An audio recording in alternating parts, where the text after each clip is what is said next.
Most people think that flight attendants are there to hand out snacks and Diet Coke, but my friend Dave said something that might completely change the way you look at flying. He told me, we're not there to serve Cokes, we're there for your safety. And honestly, once you hear what flight attendants are actually trained to handle, medical emergencies, drunk passengers, security threats, even evacuations in under 90 seconds, you never look at air travel the same way again. So today, we're going behind the curtain at 30,000 feet. And before we jump in, if you love conversations that make you think differently about travel, culture, and the people behind the experience, make sure you subscribe to Cheryl's Travel Blueprint so you don't miss future episodes. Because this channel is about much more than just vacations. It's about understanding the world and the people moving through it. Dave and I actually worked together several years ago when I briefly became a flight attendant myself. And one thing I can tell you from that experience is that people wildly underestimate what this job requires. You have to be part safety professional, part therapist, part firefighter, part conflict negotiator, and somehow still smile through the turbulence and delays. I've always said flight attendants are basically Swiss Army knives. And Dave absolutely proves that. I have always been absolutely obsessed with the aviation industry. My dad was a pilot, and I loved flying. I loved everything airplanes growing up.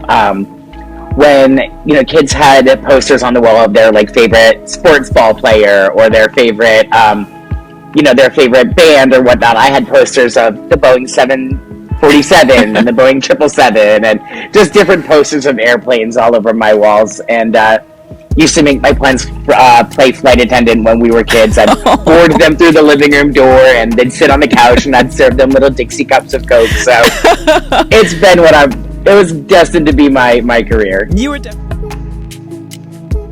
And honestly, that passion still comes through when he talks about the job, even after more than a decade in the industry, and that's rare. A lot of people don't realize that's our number one priority as flight attendants. We're not there to serve you Cokes. That's an added bonus of the flight attendant position, but we are there for your safety, whether we're dealing with medical events, security threats, lots of drunk passengers. That happens almost daily. We interact with somebody who's had one too many in the airport bar. Mm-hmm. And then our days are anywhere from 6 to 14 plus hours. Once we're done with the flight, everybody gets off. We have just a couple of minutes to quickly clean the plane and reset, and the next group of passengers comes right back on. There's not a lot of downtime in between flights. And this is the part passengers don't see. Most travelers only experience the customer service side, but flight attendants are trained for situations most people hope they'd never experience on board. And one detail Dave shared really stuck with me. The original flight attendants were actually nurses, which makes sense when you think about how physically intense flying used to be. The original flight attendants were nurses. You had to be a nurse to be a flight attendant. Mm-hmm. Because, back before the days of pressurized cabins and all that, they had a lot more medical events than we do because they were at an altitude where the air was a lot thinner, there was a lot more turbulence, so they wanted people to be nurses so that they were better equipped to take care of those passengers. We now have extensive medical training while we're in initial training and recurrent training. But yeah, that was the original flight attendant. They had to be RNs. Mm-hmm. And they had to be, I think it was 20 to 25 years old. If they were married, they couldn't do it. If they had a baby, they had to leave. Mm-hmm. It's a wild world in the early days of the flight attendant career. Yeah.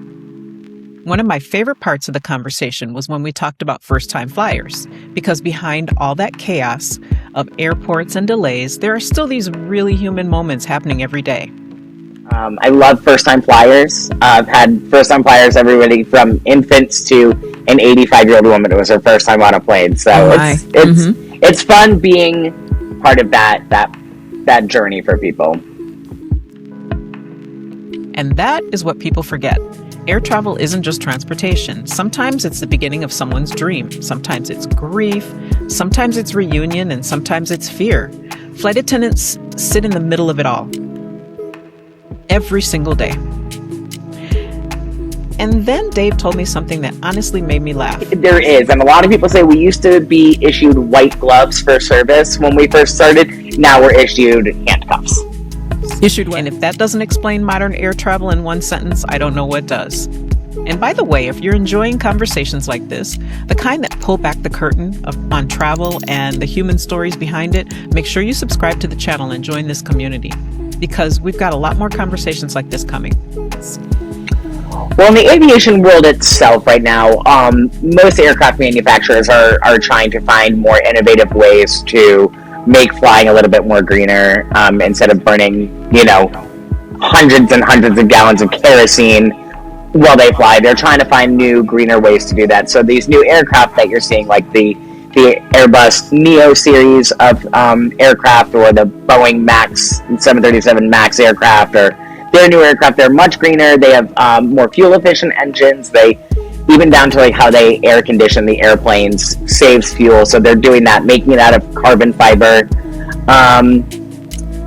And I'm seeing, so after COVID was wild, and we're going to get into that, but COVID was a wild time in the flight attendant world, and we went through this period where like everybody was just happy to be flying again, and then we went through this period of they were back to their old selves, but far worse than they were. But now we're seeing... I think we all felt that shift. Travel changed, people changed, patients got thinner, stress got higher.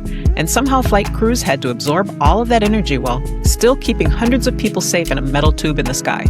That's a level of emotional labor people rarely talk about.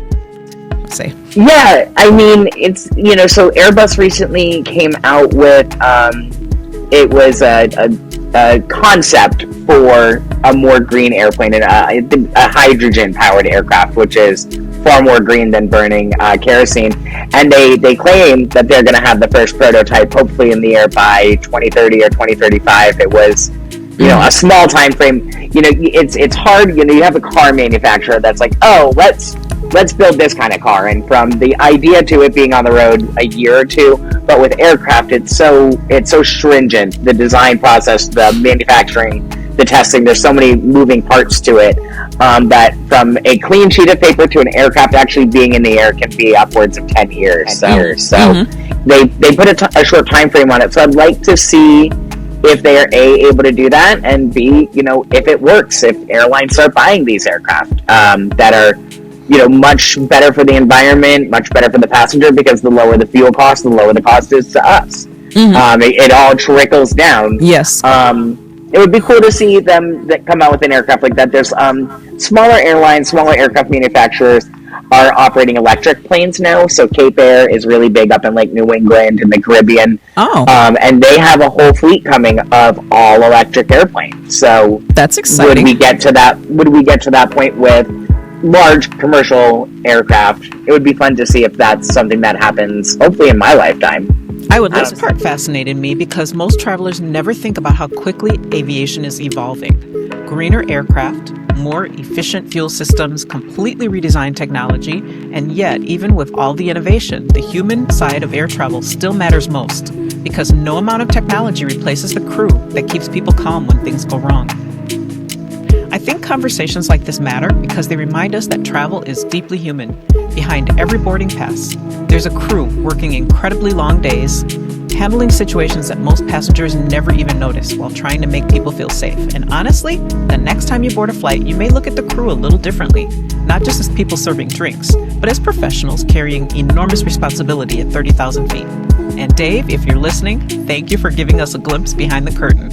And if this conversation gave you a new perspective on travel, make sure you subscribe to Cheryl's Travel Blueprint for more stories that explore travel, culture, and the human side of seeing the world. I'm so glad you're here, and I'll see you in the next episode.